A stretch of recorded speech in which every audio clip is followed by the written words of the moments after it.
Y hoy quiero compartir un pasaje que sé que lo han leído varias veces.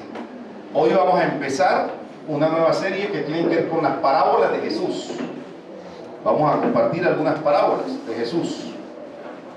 Y las parábolas son historias que enseñan una lección moral o una verdad. Las parábolas son comparaciones. Jesús utilizó ese tipo de lenguaje y él habló a la multitud, pero algo interesante, Jesús le explicó el sentido de las parábolas a sus discípulos, a los que hacen parte del reino de los cielos. Ustedes notarán eso, hay muchas parábolas en la Biblia. ¿De cuáles recuerdan? ¿Cuáles parábolas recuerdan? De Jesús. El sembrador. ¿Cuál más? Solo el sembrador. ¿Qué otra parábola recuerdan? El hijo pródigo. ¿Cuál más? El trigo y la cizaña. La higuera. ¿Cuál? ¿Qué otra parábola recuerdan? ¿Qué otra? Muchas parábolas. La moneda, la oveja perdida, los talentos, la cena o el banquete. Hay una cantidad de parábolas en la Biblia, no solo en el Nuevo Testamento, en el Antiguo Testamento también hay parábolas. Es un lenguaje donde se usan elementos conocidos para enseñar una verdad espiritual trascendental. Y quiero animarles que abran su Biblia en el Evangelio de Lucas, capítulo 15. Vamos a leer desde el versículo 11 al 32. Y quiero que estén muy atentos. No se distraiga porque Dios va a hablarnos a través de su palabra. El título del sermón es tal como aparece allí. El hijo pródigo. El hijo pródigo. Aunque siendo realista, esta parábola pudiera tener un título: el padre amoroso o el padre misericordioso, porque realmente el objeto, Jesús narró esta parábola para enseñar que no importa la condición en que caiga el hombre, si recapacita, si se arrepiente y vuelve a Dios, Dios siempre estará esperando su regreso.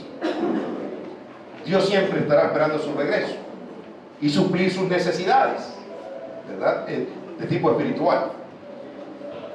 Capítulo 15, versículo 11.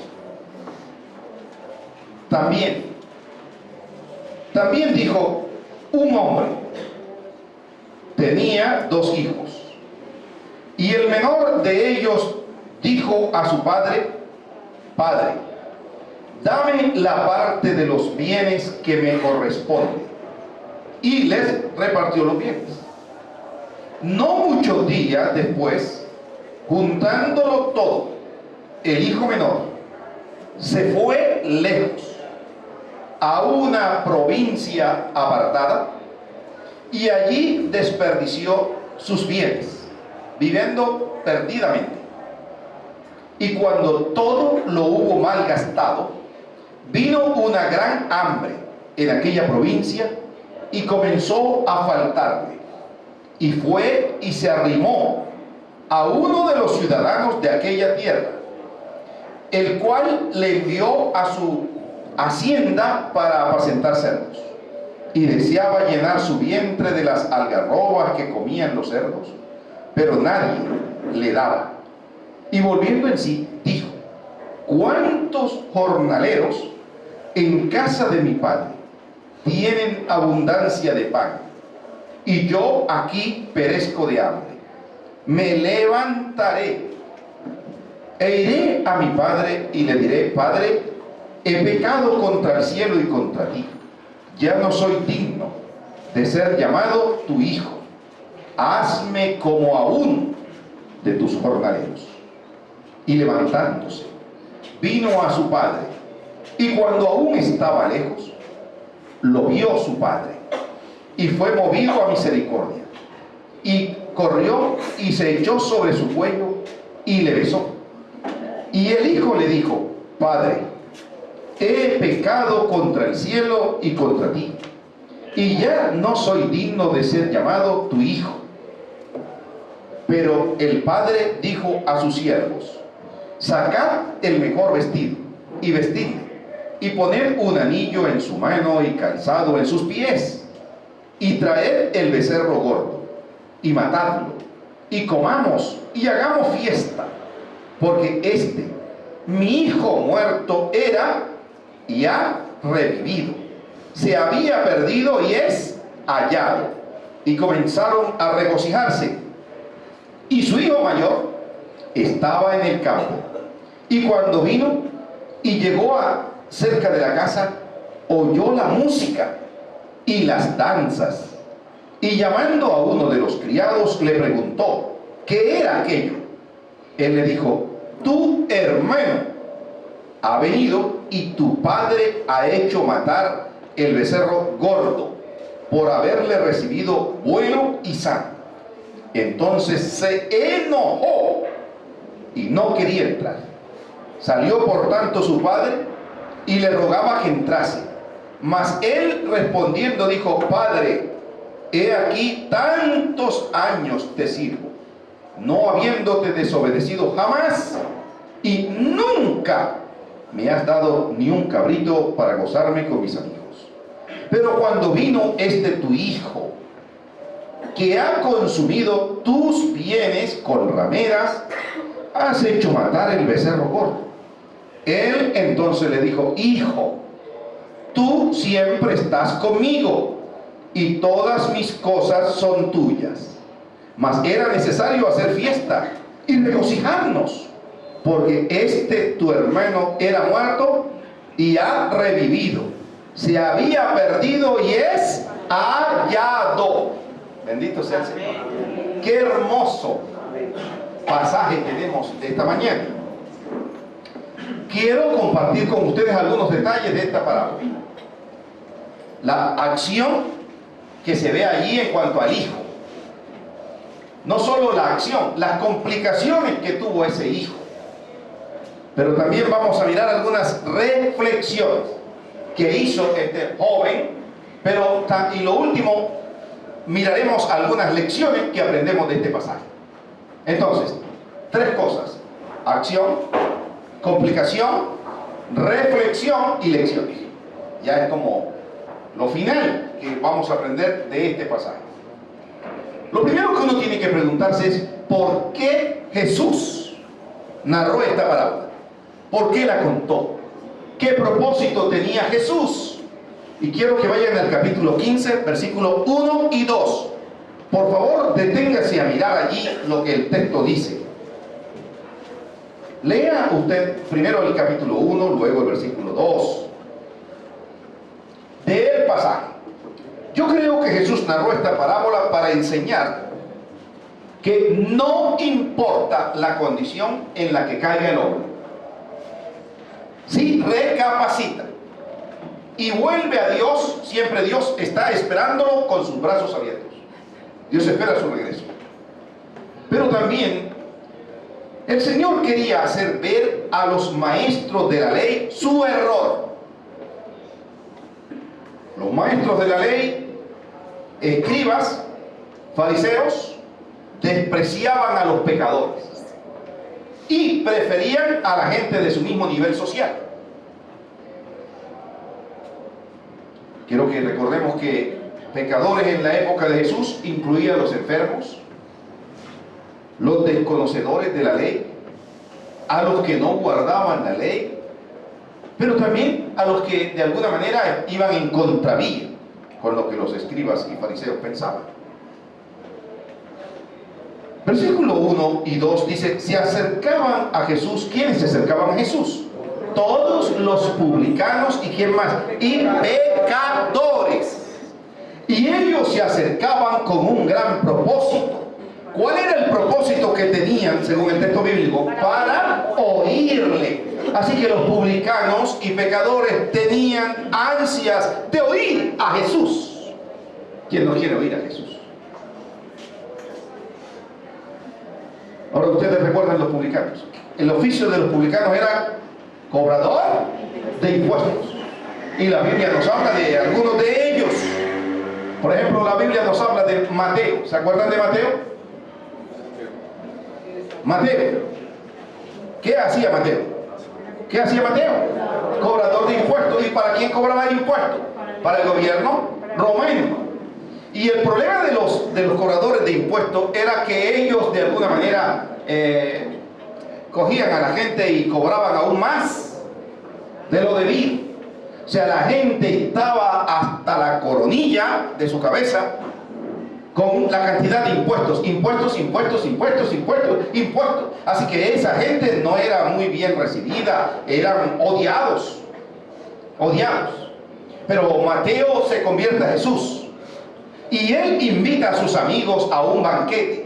Interesante, porque me imagino que el gremio de cobradores de impuestos estaban ahí y Jesús también estaba ahí, tenía un propósito con su vida. La Biblia también nos habla de Zaqueo, cobrador de impuestos. Alguien dijo que Zaqueo tenía bien el nombre. Zaqueo, saqueaba. ¿Cierto? Era cobrador de impuestos. Y él cobraba aún más allá. Ahora parecido a nuestro tiempo. También hoy hay cobrador de impuestos. Hay gente que está ahorcada con los impuestos, ¿verdad? Yo creo que es lícito pagar, es bueno pagar los impuestos, pero hay gobiernos que tienen a la gente hasta el cuello por los impuestos. Así que me parece que es duro, es difícil. Hay otra forma de poner impuesto a la gente, otra forma de cobrarle a la gente. Así que miren que los escribas, perdón, los publicanos y los pecadores buscaban a Jesús para oír. Jesús también estuvo en la casa de Zaqueo y se convirtió a su familia, ¿verdad?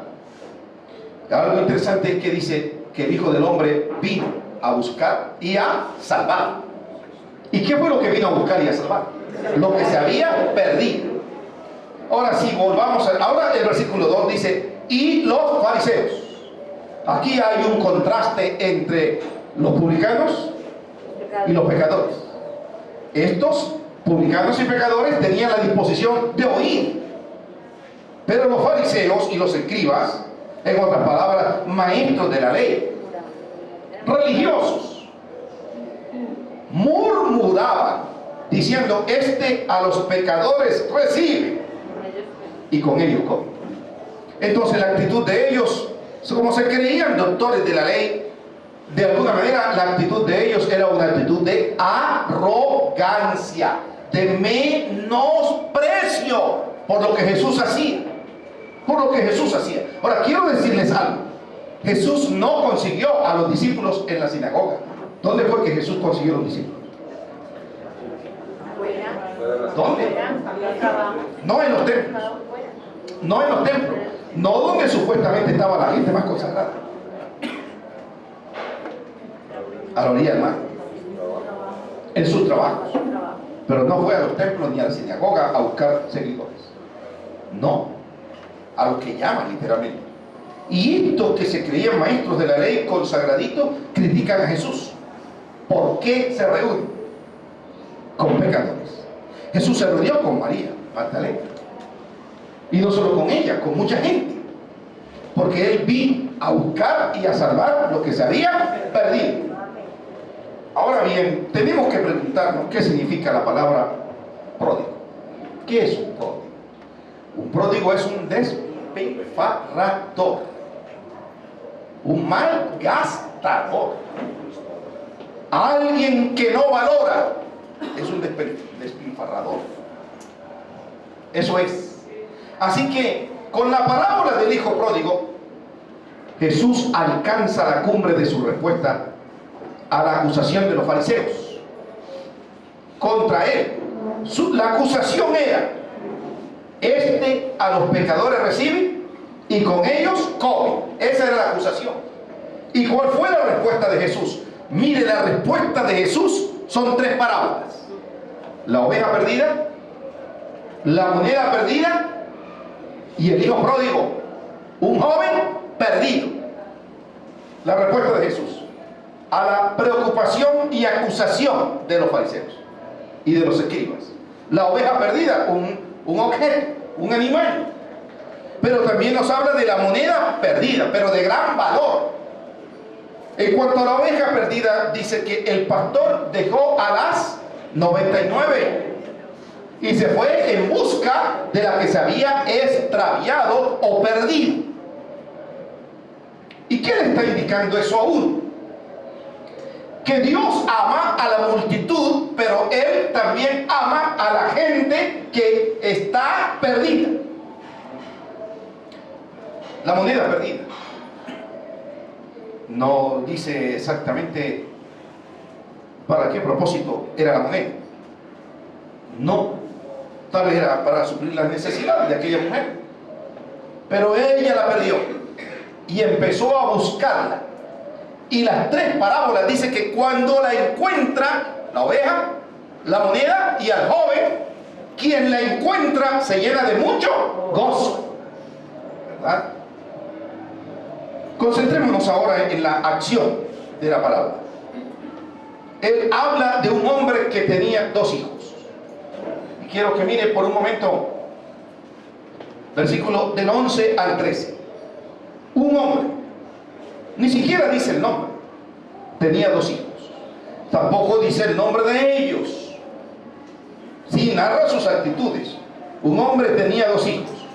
Y el menor de ellos dijo a su padre: Padre, dame la parte de los bienes que me corresponden. Y le repartió los bienes.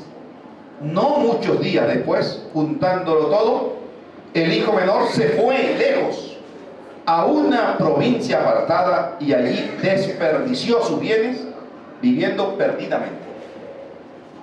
Miren la acción, lo que hay aquí. ¿Qué es lo que hace este muchacho? Le pide a su padre que le dé su herencia, su porción, la herencia que le corresponde de acuerdo a la ley.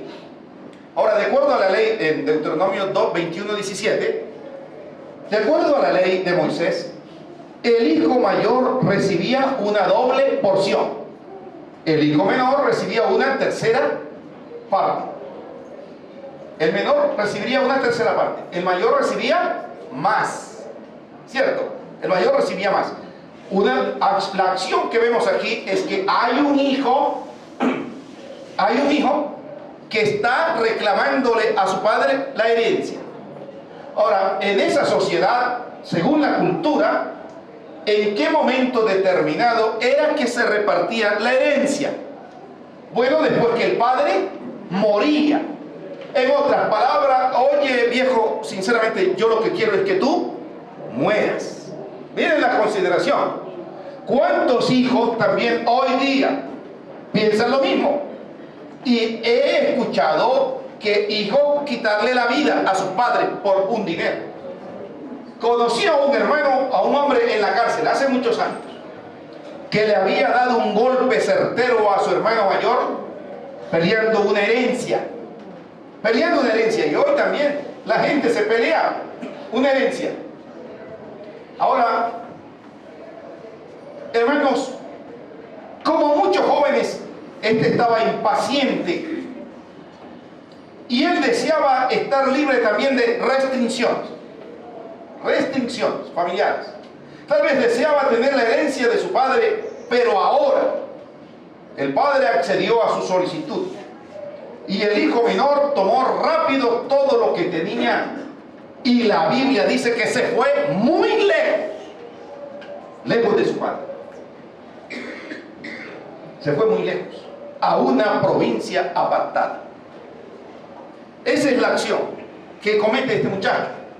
Ahora pensemos en las complicaciones que él tuvo.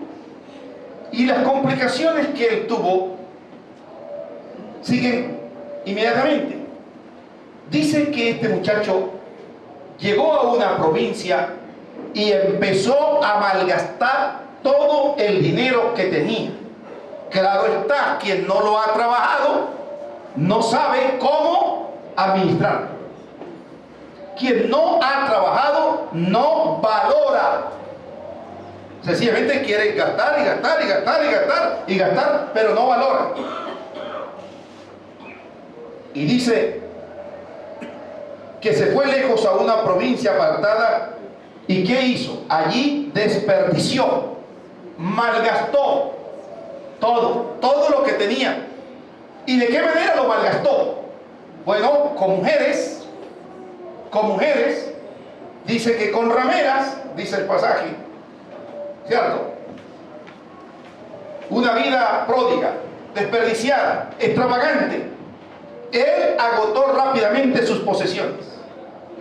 Y su pobreza es complicada porque cuando se acabó todo, entonces ¿qué sintió? Hambre. ¿Qué más? Dolor. ¿Cómo? Soledad. Tuvo hambre, fue azotado en esa provincia. Y en su desesperación, él mismo se alquila. Se empeña como un hacendado para trabajar. Ahora, el trabajo que él busca, ¿cuál es? ¿Cuál es el trabajo que buscó? ¿Ah? Darle alimento, apacentar cerdos, cuidar cerdos. Y ni siquiera come algo digno, pero ahora él come es de las algarrobas, del alimento que comían los cerdos. Las algarrobas. En su desesperación se alquila a sí mismo. Este tipo de trabajo era degradante a un judío, porque los cerdos eran considerados, según Levítico, inmundo. Inmundo, en otras palabras, se fue a hacer un trabajo que iba en contravía con Dios. ¿Cuánta gente hoy también hay que tiene una vida complicada?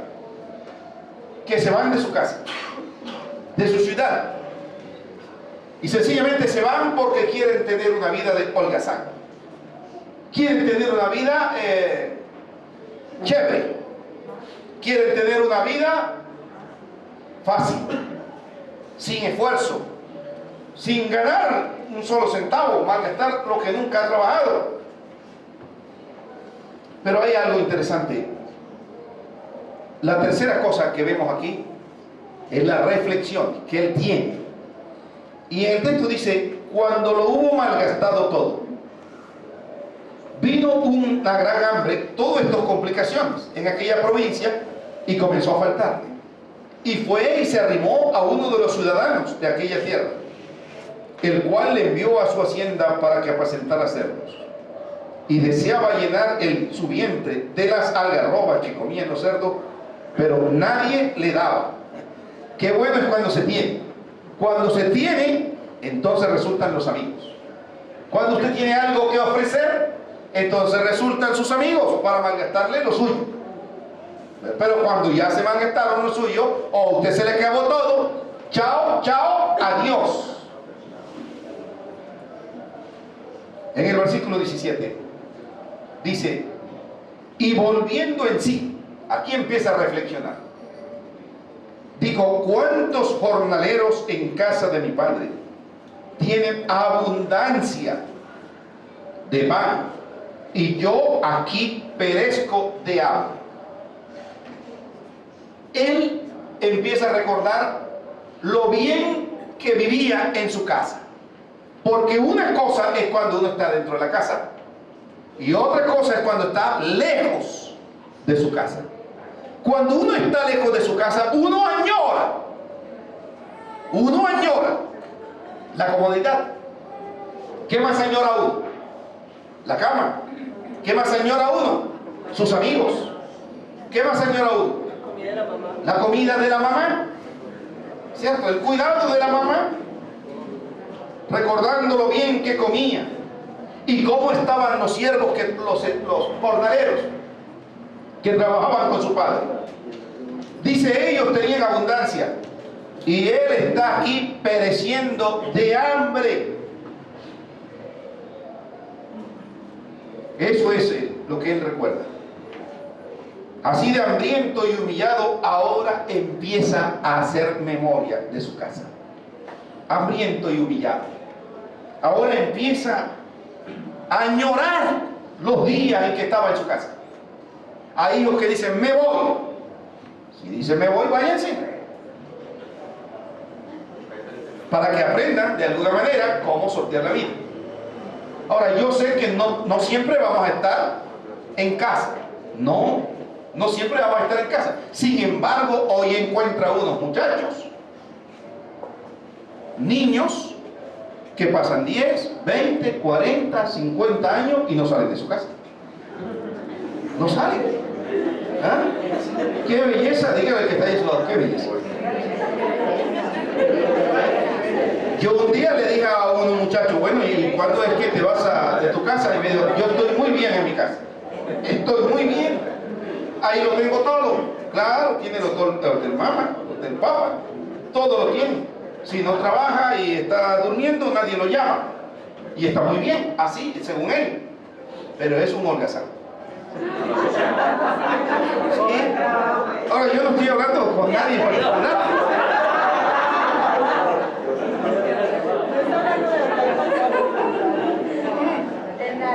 No mira a nadie, piensen ustedes. No le aplique el sermón a otro. ¿Sí? Ahora, hermano, en medio de esa lucha, él reflexiona, pero anhela volver a casa. Y me llama la atención porque miren que el versículo 20 en adelante, y levantándose. Esto me parece interesante. Levantándose. En otras palabras, tocó fondo su vida. Tocó fondo su vida. Y en su reflexión, él decide ahora volver a casa. Qué interesante. Y levantándose vino a su padre. Y cuando aún estaba lejos, lo vio su padre. Lo vio su padre. Y movido a misericordia, corrió y se echó sobre su cuello y le besó. Y el hijo le dijo, Padre, he pecado contra el cielo y contra ti. Ya no soy digno de ser llamado tu hijo. Pero el padre le dijo a sus siervos, sacad el mejor vestido y vestidle, y poned un anillo en su mano y calzado en sus pies, y traed el becerro gordo y matadlo, y comamos y hagamos fiesta, porque mi hijo muerto era y ha revivido, se había perdido y es hallado. Y comenzaron a regocijarse. Mire qué interesante, en medio de su reflexión, él dice, no me puedo quedar viviendo en esta condición. No puedo seguir así. Yo escuché en estos días el testimonio de un muchacho que vivía en la calle. Comía como los animales del sobrado que había en las canecas. En estos días también vi uno así, que sacaba la basura y se la comía. Basura de alimento. Pero este hombre tocó fondo y dijo, no puedo seguir así en esta condición. Más bien voy a volver a mi casa. Y cuando regresa a su casa, qué hermoso, dice que su padre a lo lejos lo atisbó. Yo me imagino, hermano, aquel padre lleno de amor y de misericordia, pensando cada día en su hijo. No sé si a usted se le ha ido algún hijo por unos días o unos meses a algún lugar. Le hago una pregunta, ¿le hace falta? Sí, claro que hace falta. Y uno va y mira la cama, ay, aquí estaba durmiendo mi hijo, quién sabe en qué tabla o en qué piso estará durmiendo. Y uno piensa eso. Y uno anhela que su hijo vuelva, porque hay amor en su corazón. Pero este hombre vuelve y hay algo interesante que él hace. Reconoce su condición. Y él dice, Padre, he pecado contra el cielo y contra ti. En otras palabras, Padre, yo no he hecho la voluntad de Dios en mi vida. No la he hecho. No la he hecho. Confiesa su indignidad para ser llamado hijo de su padre. Confiesa su pecado. Así que eso es lo que nos muestra el texto. Y él recibió el padre le recibe afectuosamente. Su padre le recibe. Y aquí me parece algo interesante. Y luego vamos a mirar unas lecciones que podemos aprender. Su padre lo ve. ¿Quién es el que toma la iniciativa en salir a buscarlo? ¿Quién lo toma? Su padre. Su padre, cuando lo ve, lo besa. ¡Qué alegría! Imagínense el corazón de ese padre. Y ahora dice, traigan el mejor vestido y el mejor calzado. Pongan un anillo en su dedo, ¿verdad? Y vamos a hacer fiesta. Porque mi hijo estaba muerto, pero ha vuelto a vivir. ¡Qué interesante! Ahora quiero que pensemos en algunas lecciones que aprendemos de este texto. Quiero decirle que este joven menor está representando a aquellos pecadores, a todos los pecadores, en este caso a Israel. Pero también al final nos va a hablar del hermano mayor. El hermano mayor toma la misma actitud de los fariseos y de los escribas.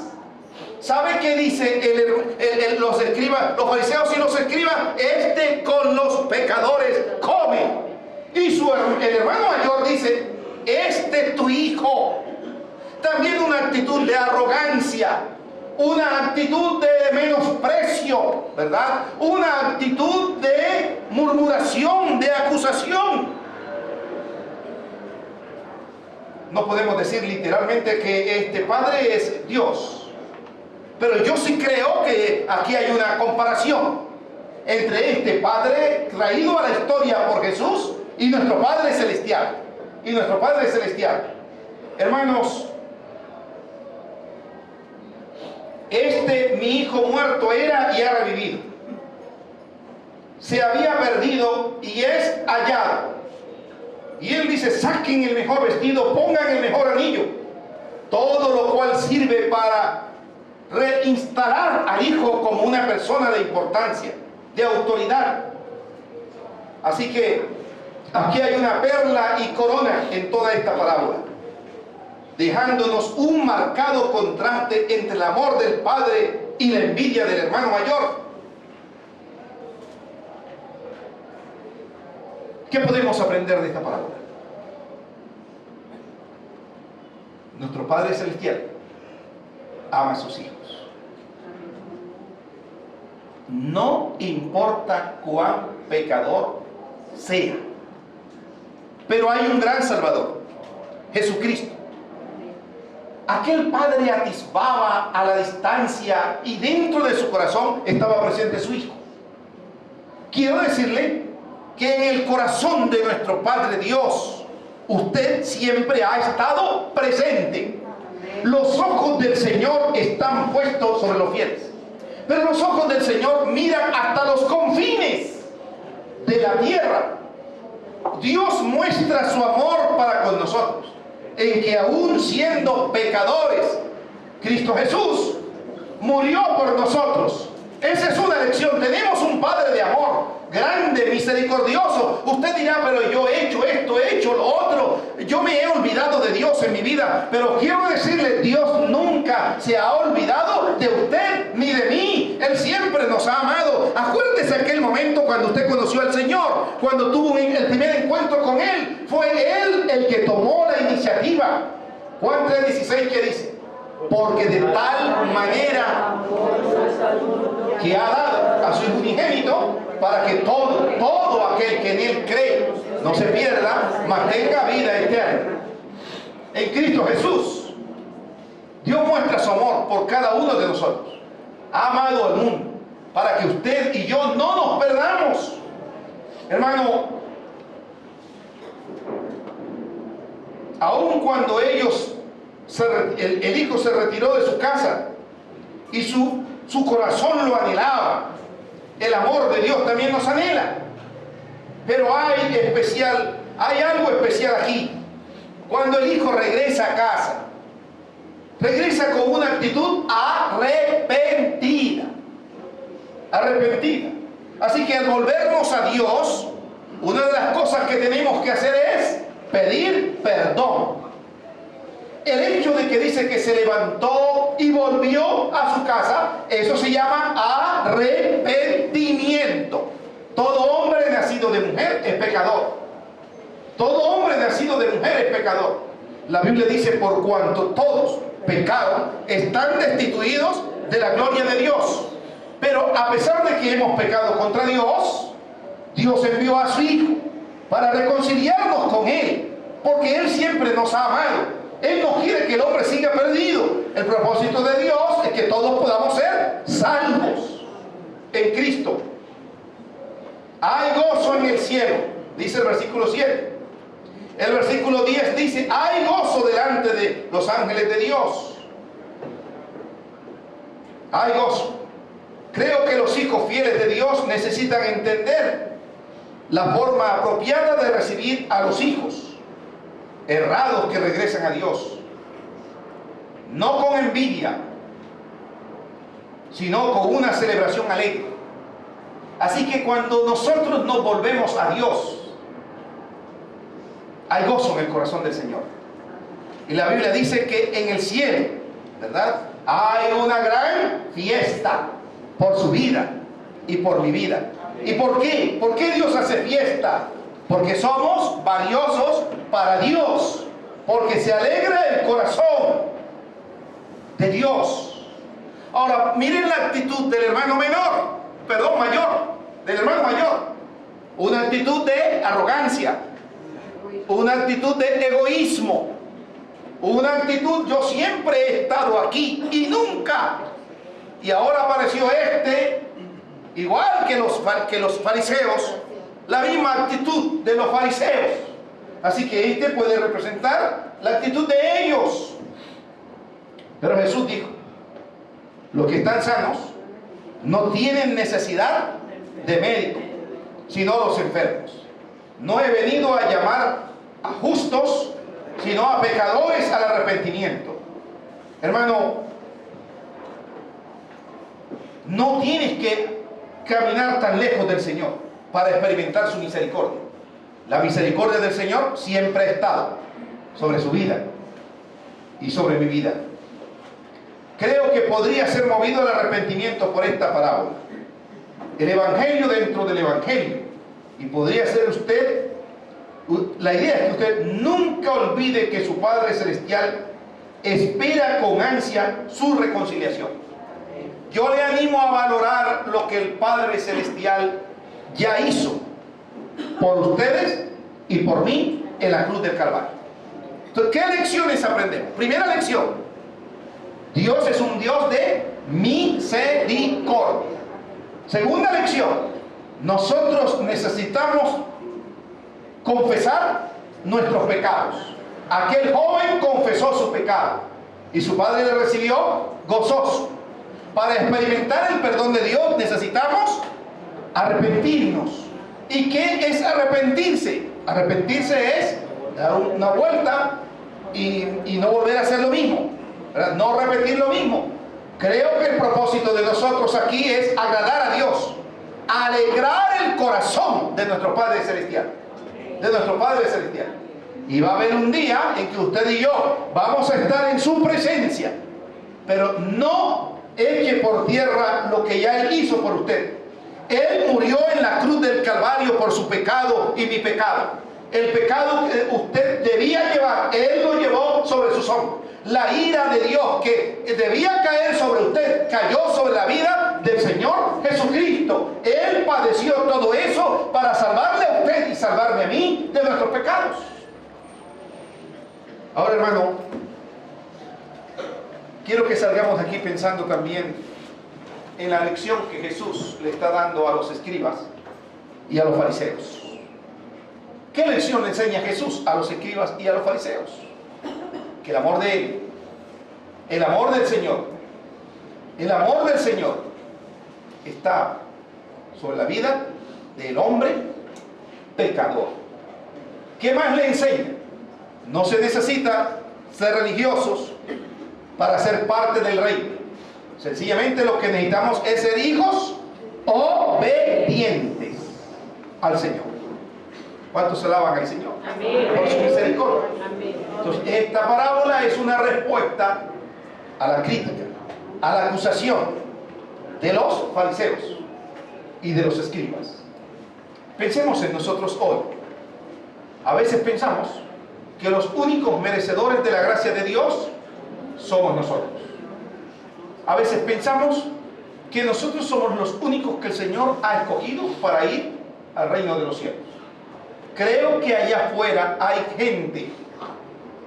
gente merecedora de la gracia de Dios. De la gracia de Dios. No porque la salvación sea por méritos, sino porque la salvación es por la gracia de nuestro Dios Salvador. El Señor le mueve a usted también y a mí, de la misma manera en que el Señor ama a cada uno de nosotros, que debemos amar a las personas que no conocen del Señor. Que no conocen del Señor. Quisiera que inclinara su rostro. Quisiera sus ojos por un momento. Sencillamente quiero que piense en su vida. Piense en usted. Cuánto amor tiene el Salvador por usted y por mí. De veras que usted ni yo merecemos estar en la presencia del Señor, pero solo es su gracia. Y Él ha puesto un vestido nuevo sobre su vida. Él nos ha lavado y nos ha limpiado con su sangre preciosa. Y quiero darte gracias, Señor, porque para siempre es tu misericordia.